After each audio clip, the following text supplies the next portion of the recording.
Né en 1971 à Pretoria, Elon Musk grandit dans une Afrique du Sud marquée par l'apartheid. Enfant introverti, il se réfugie dans les livres et l'informatique. À 12 ans, il vend son premier jeu vidéo, une esquisse de son destin. À 17 ans, il quitte l'Afrique du Sud pour le Canada, puis les États-Unis, déterminé à se rapprocher des foyers de l'innovation. À l'université de Pennsylvanie, il étudie la physique et l'économie. Il finance ses études par des petits boulots, mais reste habité par 3 passions: l'énergie, les voitures et l'espace.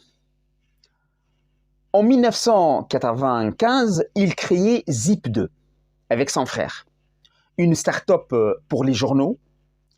L'idée n'est pas révolutionnaire, mais sa détermination l'est. 4 ans plus tard, l'entreprise est vendue pour plus de 300 millions de dollars. Premier coup d'éclat. Il enchaîne avec X.com, une banque en ligne qui fusionne avec PayPal.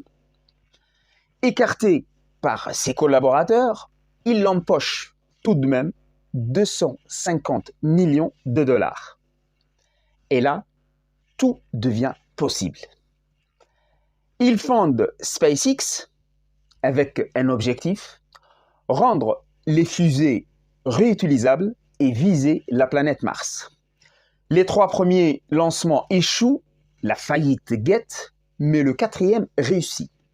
La NASA signe, SpaceX décolle et l'industrie spatiale bascule. En 2004, il investit dans Tesla.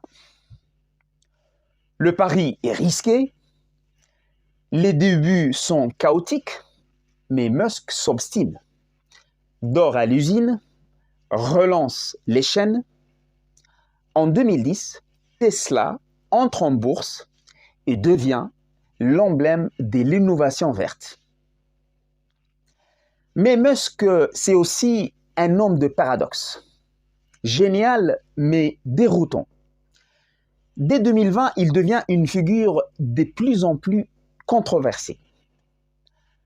En 2022, il rachète Twitter, le rebaptise X, licencie en masse et transforme la plateforme en champ de bataille idéologique. Il prône une liberté d'expression radicale, réactive